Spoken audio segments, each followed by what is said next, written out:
extra motivated after they cut your brother? Yeah, I mean, I guess you could say I added some fuel to the fire, but I'm always gonna be motivated though. It's just part of it. Tremaine, earlier Leslie talked about one specific area that the defense wants to improve is tackling this year. Yeah. Obviously, in your role, middle linebacker, you're doing that a lot. Is that an individual goal for yourself as well? And when you identify that, how do you go about getting better at that? Yeah, that's definitely something I want to get better with. When I critique myself off, based off of last year. But like you said, as a defense, that's something that we all want to get better with. In particular myself, I'm working hard at it each day out here, even days that we're not tackling to the ground. It's just the thudding up that you could do, the finishing, driving your feet, little small things. And, we continue to preach it. We continue to do drills on it. So now it's just as far as taking what we do at practice to the field, taking it to the game and, applying the work that we put in here. And hopefully we'll take that next stride in it. What drills help you the most with that? Like I said, we do a lot of drills, whether it's tackling the one-man sled, whether we're, doing angle tackle on, against each other and, little small stuff like that. Even in the team period, when we just thudding up, like little small stuff like that helps you. And even though you're not tackling to the ground, like you putting in your mind that run your feet, wrap all the way up, grab cloth. So things like that is just stay in your mind when you actually going into the game. Leslie had said he thinks the next level for you would be consistently making those splash plays. Is there a way to work on it? I mean, how do those come about? Because certainly you've been multiple Pro Bowler. It's not like you haven't been at an elite level so far. Yeah, I mean, it's just, continuing to get better. I mean, however you see that, whether it's, doing ball drills, whether it's, run fits, whether it's just, I think at the end of the day, it's just trusting what you see. Let your instincts take over and, it'll put you in position to make plays out there and just play fast. That's the number one thing. Play fast, play free, and play physical. And then I think those things will just come. Do you think you, the first few years in the league, have been trusting what you see? I think we always can get better. I mean, you're not always, if I could say yes, that means I'm at my, my full potential. But, nah, man, it's always stuff that you can get better with, and I'm still trying to get better, man. I think, I have a lot of things that I could grow on, and, I'm out here every day trying to get better at those things. So, I'm going to keep doing that. I'm going to keep coming out here each day in, day out and grinding and, trying to improve on the things that I know I got to get better at. What do you feel like those things are that you need to work on for everyone to look at you as an elite linebacker? Yeah, like I said, last year, definitely tackling. I think number one would be, not number one, but another thing would just be trusting what I see. Number two would just be, I keep saying number one, number two, but it's no particular order. It's just, tackling, trusting what I see, just being a more vocal leader out there, just continue making guys better around me, and, ultimately just making plays.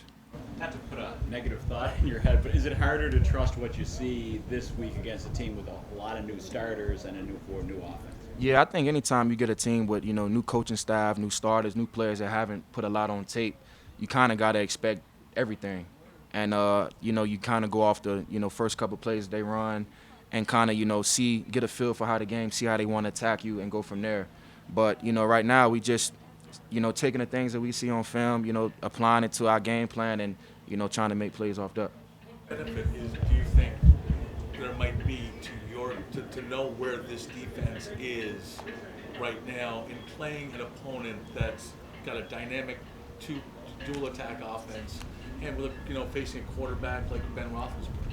Yeah, I think no matter what team you playing each week, this is the NFL, man, so everybody's going to be good. So I think it's not so much looking at the opponent. You got to worry about yourself first, making sure that you're doing that we know what we can do on defense, and that's bringing our fundamentals to it, making sure that we have our assignment right, and more so worrying about ourselves rather than worrying about the opponent.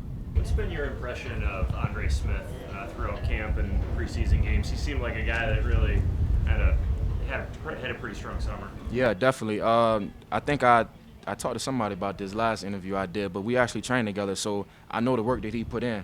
And, I saw it day in, day out. And, we pushed each other, made sure that, we was working. And I can tell you firsthand, because I saw it firsthand, that he was grinding, he was working, and it's showing up on the field, man. He's making a lot of plays, and I couldn't be more happy for him because I know the work that he put in. I'm glad to see it showing off. Where'd you guys do that? Charlotte, North Carolina, yep. Leslie, you said that you could expect to see Ed Oliver to have a big jump this season. What have you seen from him? Yeah, just another guy that's, perfecting his craft each day he come out here. I mean, when you put the film on, you can see him. He's going hard. He's getting off the ball, and, a guy that's just, he wants to make plays. And it's showing up. And I'm excited to see him this year, man, because he's putting in a lot of work too, and it's just showing. He's playing fast, man. He's getting off the ball, and he's just causing havoc, and that's what you want from guys up front. Tremaine, what's the challenge of managing the expectations that come with being a first-round pick? Yeah, I mean, I think the only expectations is the expectations you put on yourself. And, you know, no matter what the outside noise is, man, you got to continue just to grow. And, you know, you got to stay with that dog mentality, man, and continue to work on things. Like, you know, as a pro, you know what you got to get better with. You don't always need somebody to tell you, and you have to take those things, man, and continue to, you know, be strict on yourself. I mean, that's essentially what it is. Be strict on yourself and come out and get better at those things. You know, less talk and more work. And, you know, that's what I'm all about. And I'm going to continue to, you know, keep getting better, continue to keep coming out here every day and, you know, giving it my all. We ask you this every year, but, you know, it's unusual to be playing against a brother. How are your parents handling the gear situation? Yeah, I Do mean, they split jerseys or, yeah, I mean, it's the third year now, so they got it all unpacked. I mean, the first year they kind of split all three numbers up because we was all on the field. This year, I'm pretty sure they'll have something else, man. This year, it's kind of, they probably wear the same jersey, to be honest. They don't want to go through all that havoc that it caused trying to make another jersey and all that, so they'll probably put the same jersey on. But, of course, they happy. Anytime, you know, we can all be here, all the family could be at one time supporting everybody, man, is always a good thing. Did they actually make them themselves, or did they find someone to do like the sewing? To be honest, I don't even want to. I don't want to say because I don't know. Like, I don't want to say this and then they be like, man, you know such and such made it, but I don't know. But whoever did it did a good job for sure.